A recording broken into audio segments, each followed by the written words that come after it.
नमस्कार दोस्तों। ITI first year सभी ट्रेडरों के लिए जो वर्कशॉप कैलकुलेशन एंड साइंस का एमसीक्यू सीरीज हम चला रहे हैं, उसमें आज का वीडियो नंबर 5वां है। प्लेलिस्ट बन गया है, आप जाइए चैनल पर क्रम से चीजों को पढ़ लीजिए। 12 नंबर का यह आपके एग्जाम में आता है। अब एग्जाम होने वाला है तो थोड़ा पढ़ाई अच्छा से कीजिए। तो आइए आज के 5वें वीडियो की तरफ चलते हैं। क्या दिया है पहला कि विद्युत केबल के नियंत्रण तारों के लिए किस इंसुलेटर के रूप में किस रबर का प्रयोग किया जाता है। इंसुलेटर के रूप में किसका प्रयोग करते हैं, लेकिन पूछा किसके लिए, देख लीजिए। Which rubber is used as insulator for power cable and control wiring. तो कंट्रोल वायरिंग से ही आप पकड़ सकते हैं कि सिलिकॉन कंट्रोल वायरिंग में, क्योंकि सेमीकंडक्टिंग डिवाइस ज्यादातर होती है, तो कंट्रोल वायरिंग में किसका प्रयोग करते हैं, सिलिकॉन का। तो कौन सा ऑप्शन होगा, C option is right answer. यहाँ पकड़ने के लिए कंट्रोल वायरिंग दिया है, और कंट्रोल में जानते हैं हम लोग कि सिलिकॉन का प्रयोग ज्यादातर होता है। आगे, अस्थायी चुंबक बनाने के लिए किस मिश्र धातु का इस्पात का प्रयोग किया जाता है। अस्थायी कोबाल्ट स्टील, ये तो याद होना, मशीन में बहुत बार आता है। तो कोबाल्ट स्टील अस्थायी चुंबक बनाने के लिए प्रयोग किया जाता है। तो D option is right answer. अगला क्वेश्चन क्या है, इनमें से किस कुचालक का उपयोग ओवरहेड लाइनों में किया जाता है। ओवरहेड लाइन जब होती है तो नहीं इंसुलेटर जो बनाई जाती है, जो डिस्क होता है, तो वह किसका बना होता है। तो वही पूछा ना, कुचालक मतलब insulator. Which insulator is use to overhead line, तो किसका होगा, पोर्सलिन का। पीवीसी रबर माइका तो होता नहीं है, तो बच गया कौन सा, पोर्सलिन। तो D option is right answer. Porcelain overhead लाइनों में इंसुलेटर के रूप में प्रयोग की जाती है।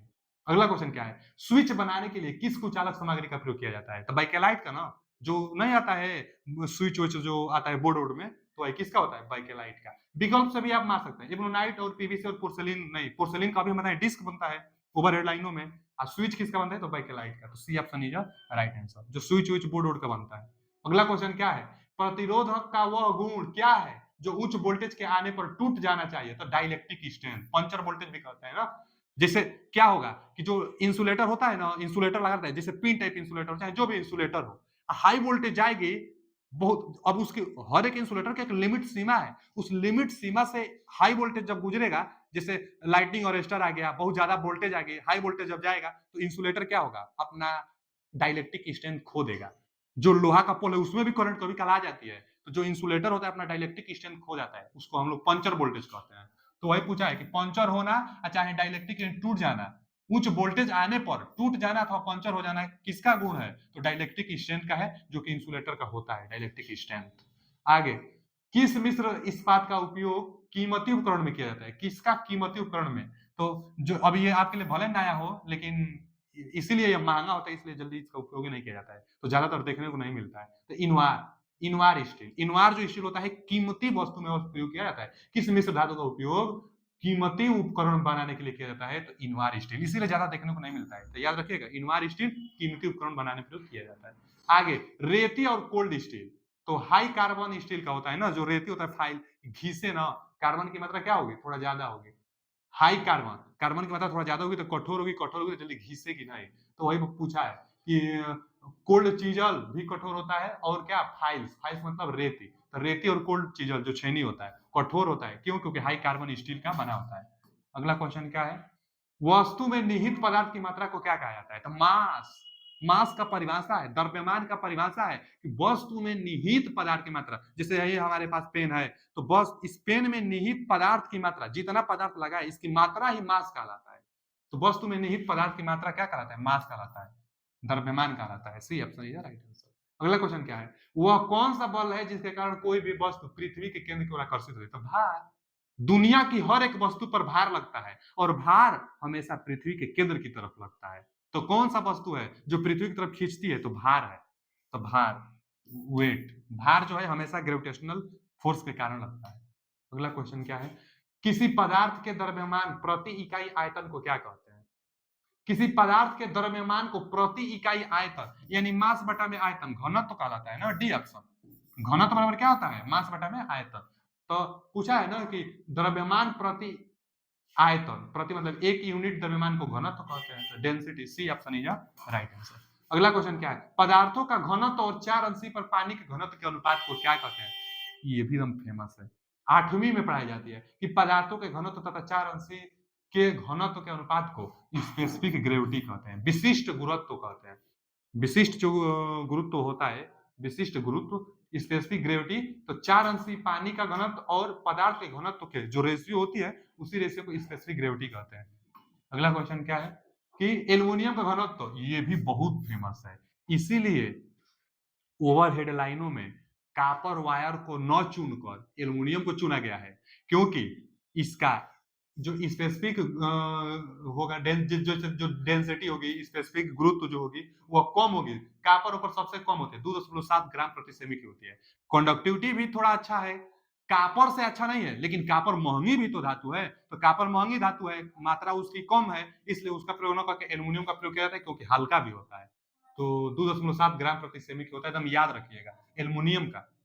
आगे, यदि किसी पिंड का, यहाँ पिंड होना चाहिए, यदि किसी पिंड का घनत्व 7.6 ग्राम प्रति सेमी क्यूब है, देखिए घनत्व दिया है, घनत्व कितना, तो 7.6 कितना, तो ग्राम प्रति सेमी क्यूब, ठीक है, इतना घनत्व है। और इसका आयतन दिया है 25 सेमी क्यूब, ये तो घनत्व दिया है, आयतन दिया है कितना, 25 सेमी क्यूब, आयतन का मात्रक सेमी क्यूब होता गया, 25 सेमी क्यूब है। तो इसका द्रव्यमान बताइए, तो हम अभी फॉर्मूला बताए हैं ना कि घनत्व बराबर द्रव्यमान बटा में आयतन, यानी मास निकालना है तो घनत्व और इसका गुणा कर देंगे। अब वैसे भी आप समझ सकते हैं कि मात्रक से मात्रक जब कट जाएगा तो ग्राम केवल बच जाएगा, तो गुणा कर देंगे तो आ जाएगा जवाब, द्रव्यमान ने पूछा है। तो हम चाहे फॉर्मूला से भी मास निकालना होगा तो घनत्व आयतन का गुणा करना होगा, तो 7.6 गुणे 25 कर दीजिए गुणा। देखिए 25 छक्का 150, जीरो, एक अंक पर दशमलव, हाथ में लगा 15, और 25 7 175, और 15 190, 190, एक अंक पर दशमलव है, तो 190 option A, option is right answer. बस गुणा कर लीजिए, आ जाएगा। मास है ना पूछा है। आगे, कि एक ठोस का घनत्व 19.5 ग्राम प्रति सेमी क्यूब है, घनत्व फिर आ गया, तो ठोस का विशिष्ट गुरुत्व कितना होता है, तो 19.5 होगा, क्योंकि जो घनत्व होगा ना, अब एकांक इकाई मान लेंगे तो वही ना आएगा।